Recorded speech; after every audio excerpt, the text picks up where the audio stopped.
So welcome back. If you have already done part one of the Florence sewing tutorial, we now have two Bs here because I had one that I prepared earlier in the words of that famous children's television programme, and I have the one that I've just been working on now during the tutorial. So what I'm going to show you in this part is how we are going to attach our B to some backing fabric and how we're going to do these embroidery stitches for her antennae.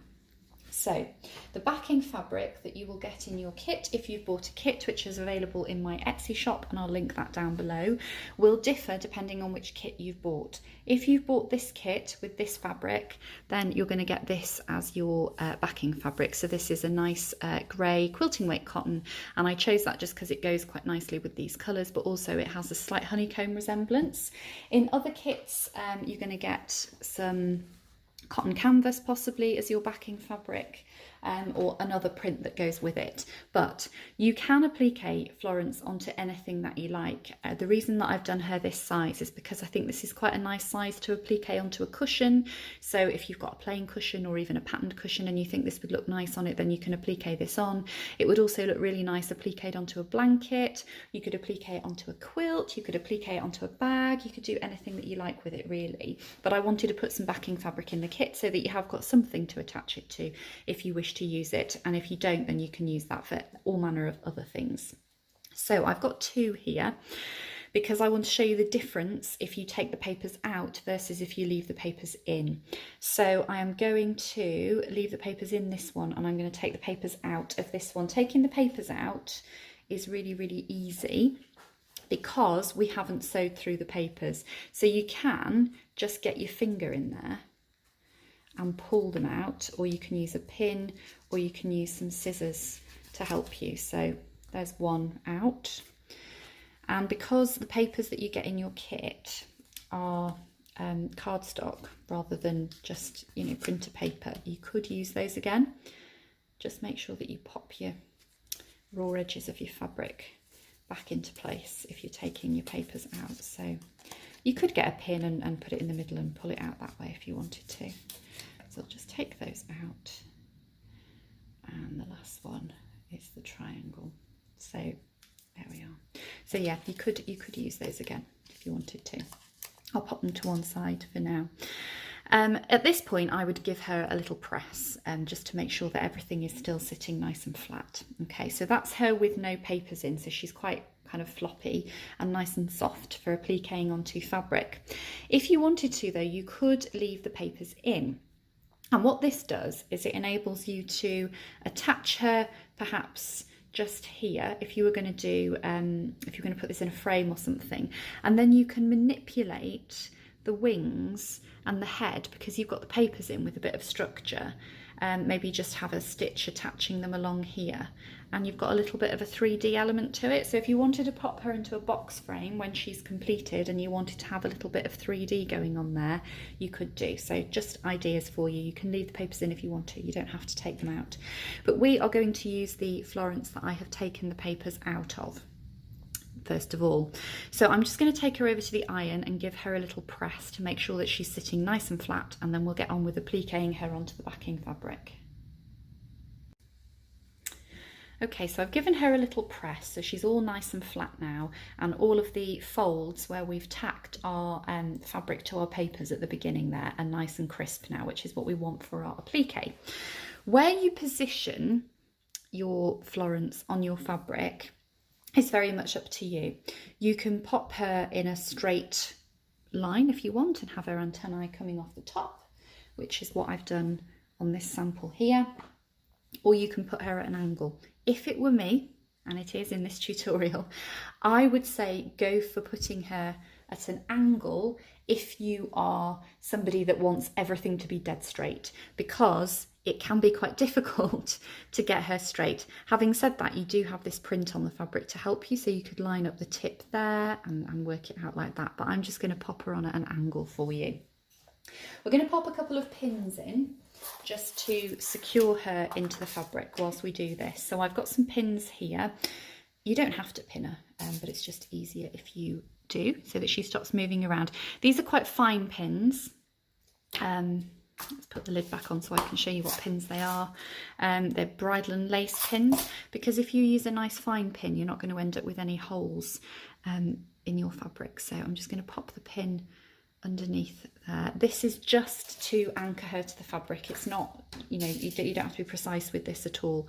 So I'm just going to I'll put one in her head, one in her body, and I'll pop one in each wing. I think I'll leave the tail for now. So that just anchors her onto your fabric. And then we're going to applique her by using a stitch all the way around.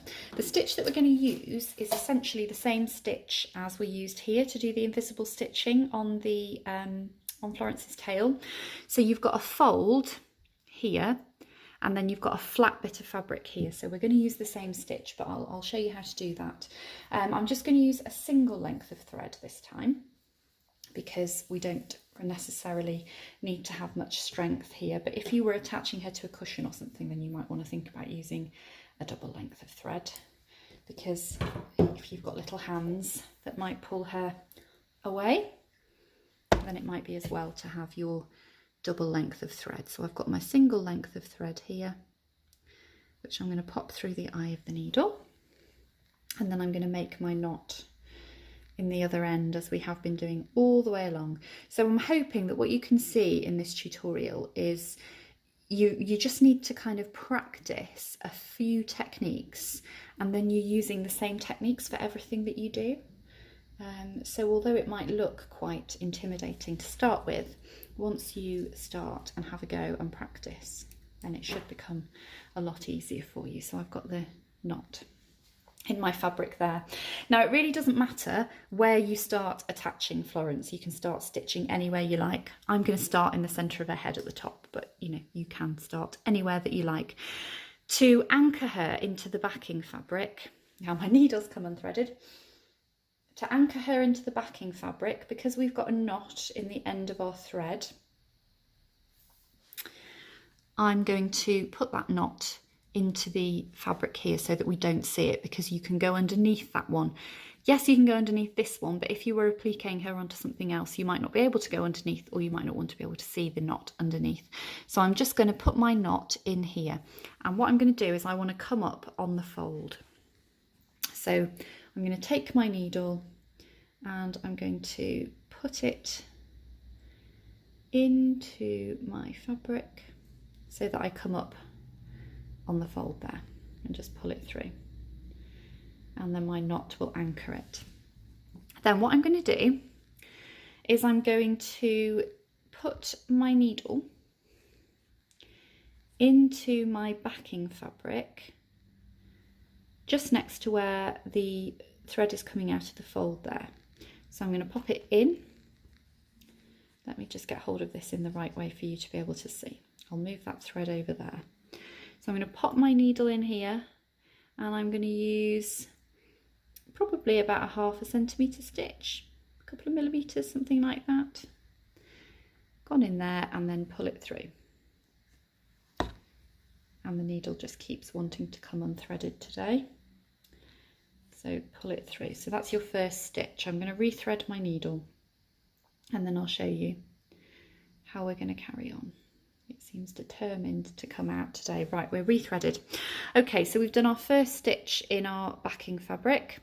Then where we've come out of our backing fabric, we're going to go back into Florence, and we're going to move along a few millimetres. So you can see it's very, very similar to what we did when we were attaching her tail using the invisible stitch, and pull it through. Then I'm going to do the same again, come along a few millimetres. There you can see, and pull it through, and then I'm going to go along again here, and I've come out of the corner there, pull it through. You don't want to be pulling it too tight or it is going to bunch up, just so that it's nice and straight. Then I'm going to go back into my backing fabric here, move along a few millimetres, and come back through, pull it through, and I'm going to go around the side here. Now I'm sure there are applique purists out there, and certainly people from, I don't know, the Royal School of Needlework, who would say that's not how you applique. And no, it's not technically how you would probably be taught to applique at the Royal School of Needlework. But I am a great believer in the fact that there is no one correct way to do anything. It's whatever works best for you. If you know a different stitch that you would prefer to do to applique Florence onto your backing fabric, then you be my guest. I don't mind how you want to do it. If you want to get your sewing machine out, if you've got one, and do top stitching all the way around to attach Florence to your backing fabric, again, that is fine. It is entirely up to you. I'm just showing you the way that I prefer to do it. And the reason that I prefer to do it this way is because my stitching is invisible. Quite often with applique, you'll do like an overcasting stitch. So for example, you'd be going in here and then you'd be coming out the top like that. But you see the stitching, and I don't want to see the stitching. I'm all for invisible stitching when you're doing applique. Let me just pull that back through.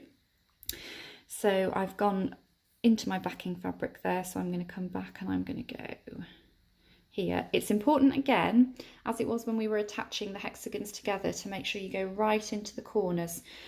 And when you go right into the corners of your Florence, you make sure that you go back into the corners or where the corner meets your backing fabric. It's just going to mean that it's more secure and it's not going to move around too much. So you're just going to carry on doing this all the way around until Florence is completely attached to your fabric.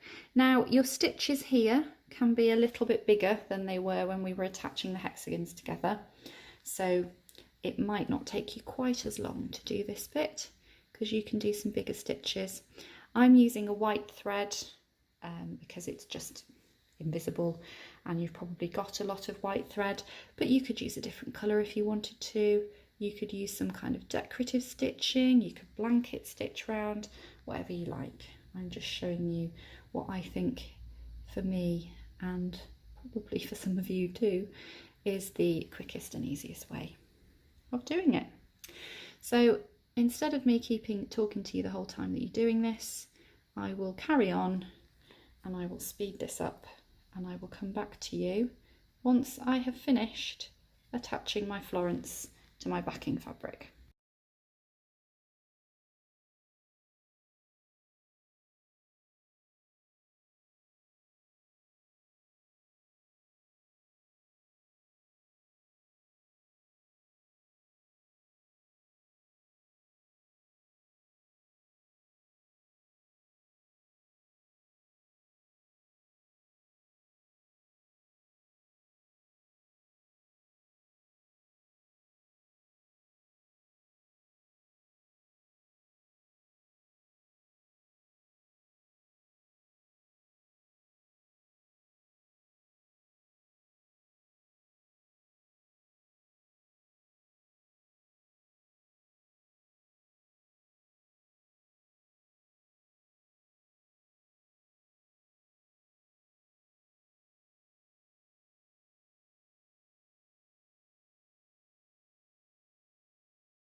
So I'm just coming up to the end here, so I thought I would show you how I'm going to finish off. So I'm coming back up through my backing fabric, and I'm going to go into Florence again, and then I'm pretty much back where I started. So I'll do a loop here, and I will do my knot, and then I will feed my needle through, and I'm going to bring it up here. I'm going to pull it through. I'm going to take my needle off, and then I'm going to just pull this a little bit tight so that it bunches up here. snip it off really close to Florence, and then it's invisible, so you won't be able to see it. We could have secured it on the back, but if you don't want to see that knot on the back, then it's all hidden away in there now. So Florence is now appliqued onto the backing fabric. As you can see, stitches, you can see them if you look there, but from the top they're pretty invisible. So the final step is to embroider Florence's antennae, and for this you're going to need your stranded embroidery thread, which does come in your kit, but if you've got some at home then you can use any colour that you have available. So this is stranded cotton embroidery thread. We're going to use 2 strands of this. If you don't know, this comes in 6 strands, so let's see if I can separate them all out for you. So you've got 1 here, 2, 3, 4 there, and then 5, 6. So it comes in 6 strands of thread. We're going to use 2 strands, but to make it easier to start and finish off, what I tend to do is I take 1 thread and pull just 1 out. So just pull 1 thread out, and then I'm just going to fold it over because it makes it a lot easier from the point of view of starting and finishing your stitching. So fold it over to make a double, match your ends up, pinch your ends, got your loop then at the bottom, and then we're going to thread those ends onto our needle, like so. Okay, so we've now got that threaded onto our needle and we've got our loop at the bottom. Now you can do this freehand if you want to, so you can just start with your running stitch and just come all the way around, or if you've got something like one of these, which are amazing, this is a friction pen, then you can draw your antennae onto Florence and give you a stitching guide.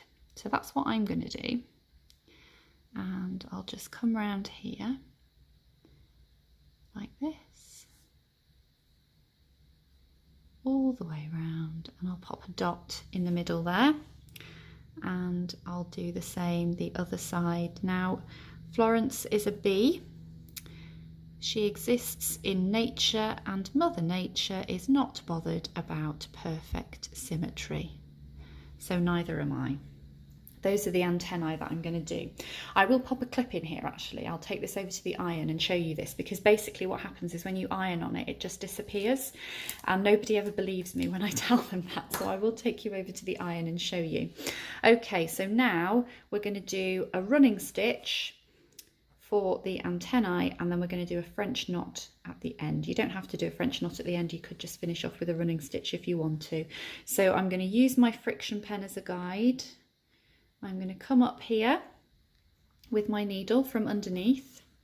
I'm going to go back in at the top of that line, turn my fabric over, and then where my loop is there, feed my needle through my loop, and that attaches it there.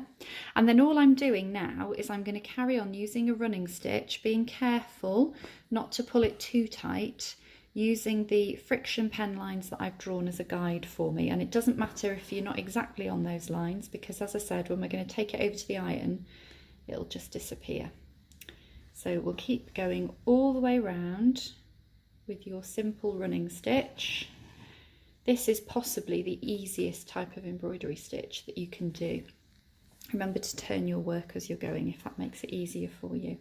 Yeah, it's possibly the easiest stitch that you'll do, because you don't have to be bothered about it being particularly even, and you don't have to be going back into previous stitches with things like that's what you'd have to do with things like a stem stitch.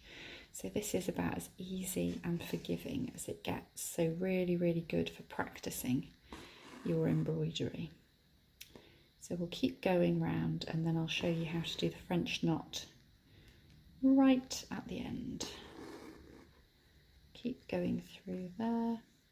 And again, what I said about the start about having a preference for a type of needle here applies. If you prefer to use a different needle for your embroidery stitches than you did for attaching your pieces together and appliquing Florence, onto your fabric, then please do feel free to use that. You can see there I've gone way off, so I'll definitely need the iron to get rid of that. And we'll come back up there. This one here, and this is the last one. So now I'm going to want to do my French knot. Now I think I'm going to prop you up on top of something to show you this, just so you're a bit closer to the camera. Let's bring my sewing box in. Oh, you can see the camera light there. Okay, because I think I'll probably need two hands to show you this, so I won't be able to hold the fabric. So a French knot, lots of people are scared of a French knot, and there's no reason to be. They're a lot easier than you think once you get used to it. So I'm going to come up there where I've put that dot, and then I'm going to wrap my thread around my needle, and I'm going to do it twice. So I'm going to do, in fact, no, we'll do it 3 times. So I'm going to wrap it 1, 2, 3. Okay, so I've got it wrapped around my needle 3 times, and now I'm going to pull nice and tight on this thread here. Move it back down the needle a little bit. Having a long needle is quite handy here. Then I'm going to put my needle back into the fabric, just a few threads across from where I came up in the first place. So let me see if I can show you that now. You see there? Then whilst I'm pulling the needle underneath the fabric back through, I'm going to pull nice and tight on this thread here. So keep pulling that. So you're pulling your needle and your thread at the same time. So you're putting some tension on your thread and you're pulling your needle back through. Once the needle's gone through, you can let go. And if you just pull through, what you end up with is a really nice French knot on the surface. You can practice those on some waste thread first if you want to. And then I'm going to turn it over and I'm going to use one of my running stitches to put a loop through to fasten off my thread. Again, purists will tell you don't do this, but you know, whatever's easiest, whatever works for you. So pull it tight and then snip it off. And there is your first antennae. So I'm going to do the other one now, and I'll speed it up so that you can see me doing it, but when I get to the French knot, I'll show you that again.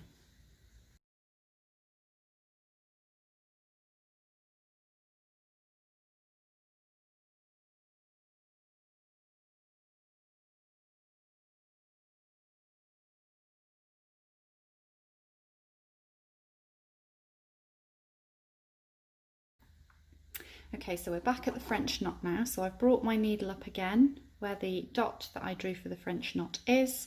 I'm going to wrap my thread around my needle 3 times. The more times you wrap the thread around your needle, in fact, I'm going to tell you that before I wrap it. The more times you wrap your thread around the needle, the larger your knot will be, but the more times you knot your thread around your needle, the trickier it can be to make it sit right. So I wouldn't advise going more than 3 if you're a beginner. So we'll do 1, 2, 3, and hang on, let's do that again. Fell off the end of the needle. 1, 2, 3.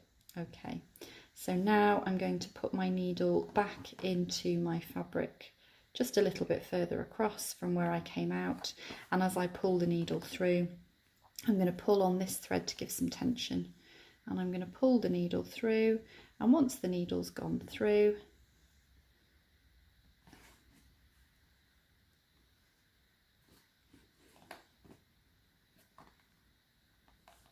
there we are.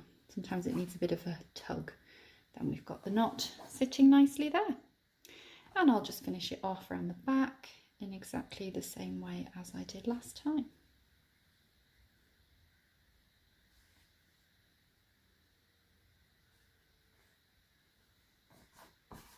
And don't pull it too tight or you'll end up with your fabric in a mess. I'm going to take it over to the iron now and give it a press to get rid of all of these stitching lines. Okay, so we're over at the iron now, and I've got my friction pen because I just want to show you, what should we write? Let's write stitch create love. And I just want to prove to you that actually when you put the iron over it, it just disappears. Absolutely nothing left whatsoever. So to get rid of the pen lines on Florence, because I don't want to squash the French knots, I'm going to turn her over and I'm going to do it from the back. So just one light touch, and you can see I've got the steam going there as well. And then all those lines have gone.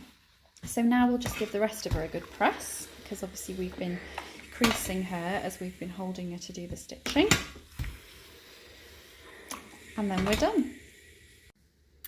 And there you have your completed Florence B. So if you've got one of the kits, you've got enough in the kits to do 3 of these. So you could do 3 frames, you could do 3 hoops, you could do 3 gifts for people, you could have one in a frame, you could applique some onto cushions and things around your home. But well done, if you've managed to get this far, you have completed your first English paper piecing project, and the techniques that you've used, the techniques that are involved, you can use on any English paper piecing project that you come up against in future. And here she is, our finished Florence B, with a very nice crease line there. Never mind, I'll have to press her a little bit better. But that is our Florence B, and those are all the techniques that you would use in any English paper piecing project. I hope that you have found the tutorial useful and easy to follow. I hope that you enjoy making your Florence if you are going to give it a go. I am going to be doing a make along to go along with this, and I will do a separate video to talk about that. It probably won't be this week, but there will be a separate video going up about that with all of the dates. There will be prizes. So if you're going to have a go at making your Florence, then please do enter it into the make along. Don't forget, if you make anything from any of my tutorials, use the hashtag #StitchCreateLove on Instagram so that I can see what you've been up to. You can follow me on Instagram, I'm at @StitchCreateLove. If you do want to support my channel and my tutorials, then you can pop over to my Etsy shop and make a purchase in there. You can buy me a coffee, but you don't need to do any of those things. You're very welcome to watch at your leisure, free of charge at any time, because I love the sense of community that having this channel brings into my crafting life. So I hope you're all staying safe and well. I hope you enjoyed the tutorial. Do let me know what you think. Don't forget to like and subscribe, and I will see you again very soon. Bye bye.